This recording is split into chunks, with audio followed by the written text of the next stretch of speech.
আসসালামু আলাইকুম রহমতুল্লাহ। সুপ্রিয় দর্শক, সবাইকে শুভেচ্ছা জানাচ্ছি। আজকে যদিও ছুটির দিন ছিল, সারাদিন তারপর একটা বড় সেমিনারে বাইরে ছিলাম। সকাল 9টা থেকে রাত 9টা পর্যন্ত মোটামুটি সেমিনারের সাথে এনগেজ ছিলাম। পরে বাসায় এসে সামাজিক মাধ্যম এবং টেলিভিশনের সংবাদ দেখে একটা নিউজ দেখে খুব কষ্ট পেলাম এবং দেখলাম যে সামাজিক যোগাযোগ মাধ্যমগুলো অনেক বেশি তোলপাড় হয়ে গেছে, অনেক প্রতিবাদমুখর হয়ে গেছে। পুরান ঢাকাতে একজন ব্যবসায়ীকে কিছু রাজনৈতিক কর্মী, আজ এটা উল্লেখ করা হয়েছে, যুবদলের কিছু কর্মী চাঁদা নেওয়া দেওয়ার কারণে তাকে সবাই মিলে হত্যা করছে এবং পাথর ছুঁড়ে ন্যাংটা করে একটা মানুষকে থেতলে দিয়ে মেরে ফেলা হয়েছে এবং লাশের উপর তারা নৃত্য করছে। তো এই ধরনের ঘটনা দেখতে আমরা আসলে বাংলাদেশে অভ্যস্ত নয়। আমরা এই ধরনের নৃশংসতা এবং বর্বরতাকে সবসময় অপছন্দ করি, সেটা যার মাধ্যমেই হোক না কেন।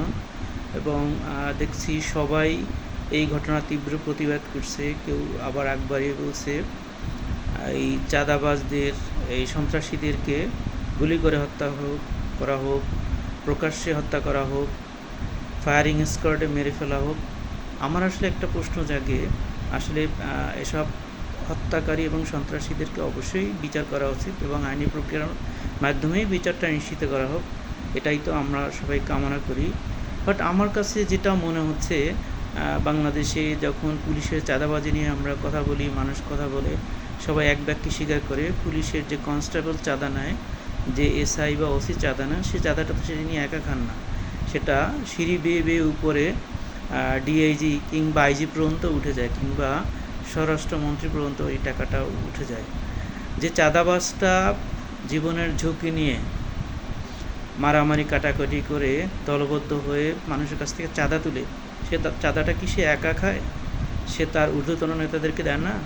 এবং সেই নেতা থানা, জেলা, মহানগর থেকে শুরু করে কেন্দ্রীয় নেতা না, কি কেন্দ্রীয় নেতারা পর্যন্ত কি চাঁদার ভাগ পায় না? আমরা 5ই আগস্টের পরে নতুন বাংলাদেশে যেভাবে এক্সপেক্ট করছি, সেভাবে হলো সন্ত্রাস এবং চাঁদাবাজির বিরুদ্ধে অনেকেই কথা বলতে দিচ্ছেন না।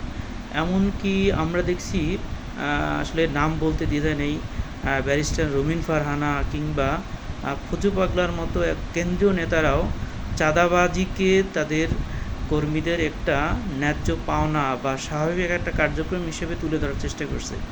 চাঁদাবাজির পক্ষে কথা বলার চেষ্টা করছে, ইনিয়ে বিনিয়ে, ঘুরিয়ে পেঁচিয়ে।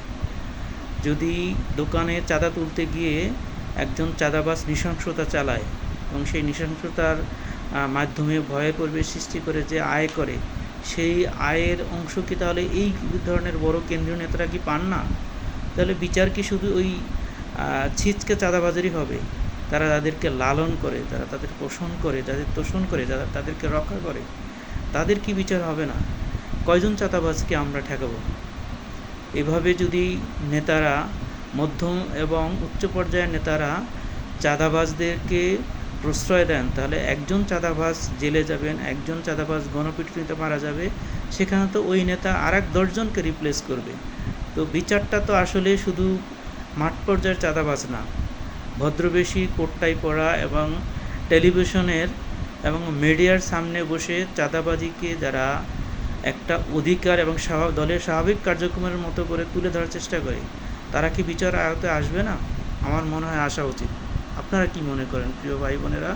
আসসালামু আলাইকুম রহমতুল্লাহ।